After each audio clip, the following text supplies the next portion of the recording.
Well, I'm joined now by the former Pensions Minister Baroness Altman. So, Ros, is this a good idea? Well, Ian, it's certainly absolutely right that we have to control the costs of state pensions and be fair to younger generations. So I understand exactly where the government's coming from on this, and it is in line with John Cridland's review. But I must admit that I would prefer to see more recognition of the individual differences that there are in life expectancy across the country and between different socioeconomic and occupational groups. So, in other words, you'd like to see different occupations getting the state pension at different times of their lives, then? Not necessarily, but I think we need to recognise that there are very big differences in life expectancy across the country. And our current state pension age policy is purely geared to the average life expectancy. And there are lots of people who are, if you like, below average. Now, of course, that's a function of the state pension system that we've got. But in the end, if people are paying, let's say, a quarter of their salary in national insurance, and they end up getting little or no state pension at all, there's a problem of fairness within generations.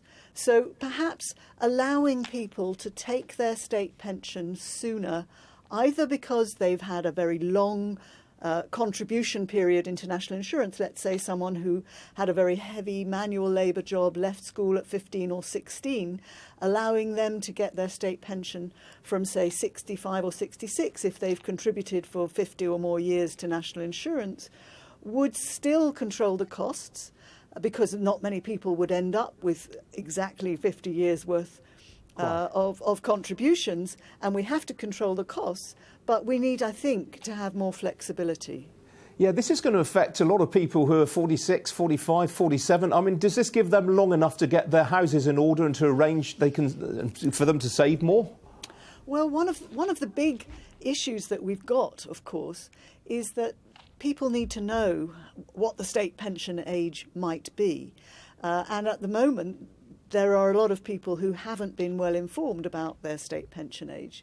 But ideally, what you want, I think, to do is get rid of the idea that the state pension age is a retirement age.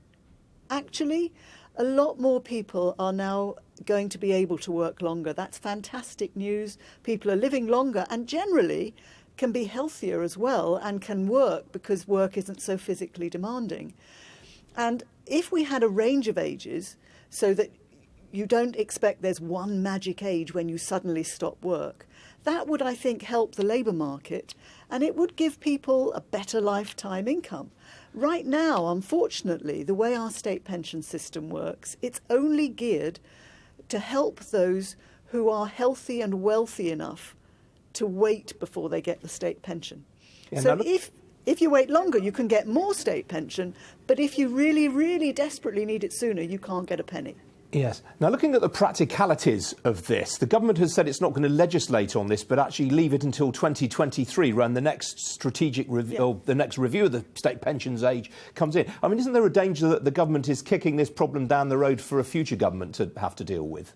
I think that's exactly what is part of the rationale here.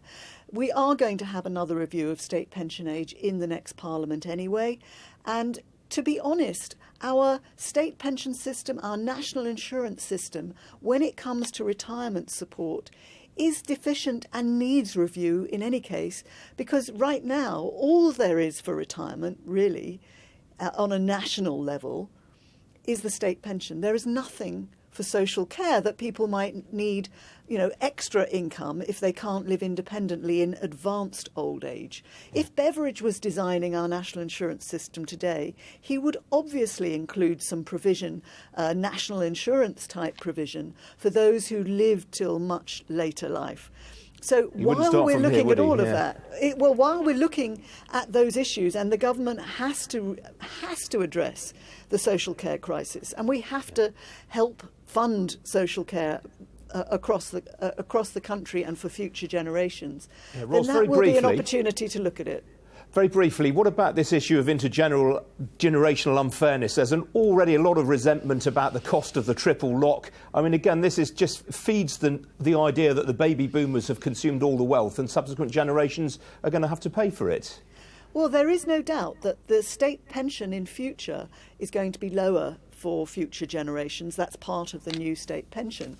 And I understand that people are not comfortable to some degree with that, but actually the good news should be that we've had such success in keeping people healthy longer and making work physically easier that they can take advantage of opportunities to work longer and have a much higher lifetime income. That's the good news bit. We just need to make the rest of our framework fit the good news that there is out there.